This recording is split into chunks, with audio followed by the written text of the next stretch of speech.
بغیر کسی کنڈیشن کے بے لوث اور بے مشروط محبت آخر ہوتی کیا ہے؟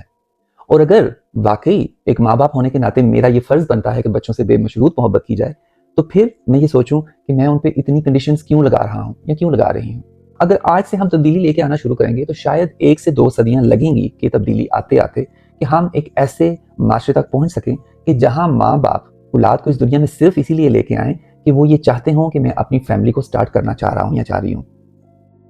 اور میں اس قابل ہوں کہ میں اپنے بچوں سے یا اپنی اولاد کو بے لوث بے مشروط محبت دے سکتا ہوں۔ آپ اولاد کو یہ سکھائیں کہ اچھی اور بری کیا بات ہے، اگر وہ اچھے راستے پہ چلیں گے تو اس کے کیا ریزلٹس نکلیں گے، اگر وہ برے یا غلط راستے پہ چلیں گے تو اس کے کیا ریزلٹس نکلیں گے۔ ایک ماں باپ ہونے کے ناطے آپ صرف یہ کر سکتے ہیں، باقی ہر انسان جب وہ بڑا ہوگا وہ اپنی مرضی سے اپنی زندگی کے فیصلے لے گا۔ اگر آپ نے یہ فرض پورا کر دیا ہے کہ آپ نے اپنی اولاد کو اچھے اور برے کا فرق بتا دیا ہے، تو بہت زیادہ امید یہ ہے، 100 میں سے 90 to 95% یہ امید ہے کہ آپ کی اولاد اچھے راستے پر ہی چلے گی۔ اس سے کیا ہوگا کہ ہم ایسا معاشرہ قائم کر سکیں گے کہ جس میں لوگ ذہنی طور پر پرسکون ہوں گے، تو لوگوں پر یہ بوجھ نہیں ہوگا کہ کیا واقعی ہم اچھی اولاد ہیں، کیا ہم اپنے فرض پورے کر رہے ہیں۔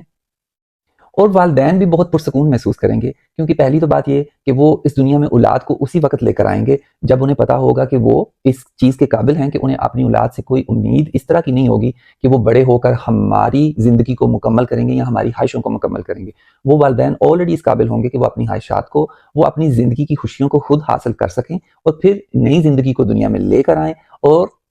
پھر اسی طرح معاشرہ آگے سے آگے بڑھے۔